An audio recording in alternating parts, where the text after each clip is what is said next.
আসসালামাইকুম বন্ধুরা। তো আমি আজকে আবার চলে এলাম আমার টক ঝাল মিষ্টি রান্নাঘরে। তো বিসমিল্লাহির রহমানির রহিম। আমি রান্না চাপিয়ে দিয়েছি। তো তেল দিয়ে দিয়েছি কড়াইয়ে।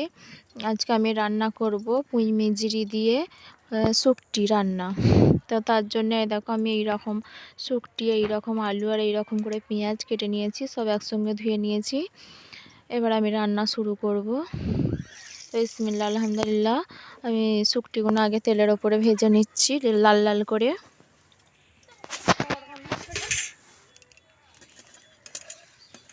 তো শুকটিগুলো আমি লাল লাল করে ভেজে নিয়ে এবার তুলে নিচ্ছি।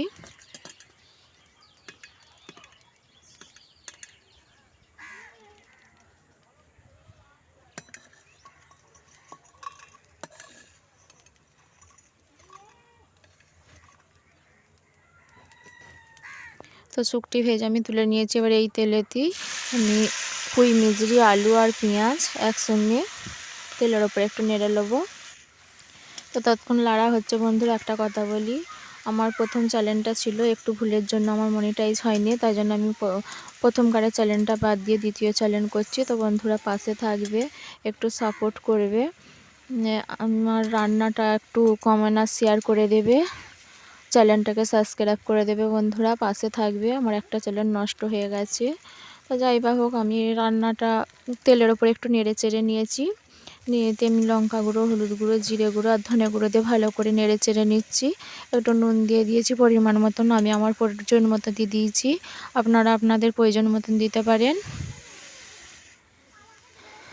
তো ভালো করে কষে নিয়ে আমি পানি দিয়ে দিচ্ছি, দিয়ে ভালো করে ফুটিয়ে নেব। ঝোল থাকবে না, একেবারে শুকনো শুকনো করে রান্নাটা হবে।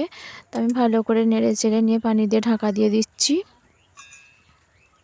তো দেখো তরকারিটা আমার বলক ছেড়ে দিয়েছে, অনেকক্ষণ ধরে ফুটিয়ে একটু ঝোলটা মরে গেছে। এবার আমি এতে শুকটিগুলো দিয়ে দিচ্ছি, দিয়ে ভালো করে একটু নেড়ে চেড়ে আবারও একবার ঢাকা দিয়ে দেবো।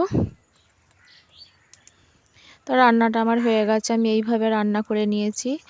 যদি রান্নাটা ভালো লাগে তাহলে আমার চ্যানেলটাকে একটু সাবস্ক্রাইব করে দেবে, পাশে থাকবে বন্ধুরা। অবশ্যই একটা কমেন্ট করে দেবে রান্নাটা কেমন হয়েছে।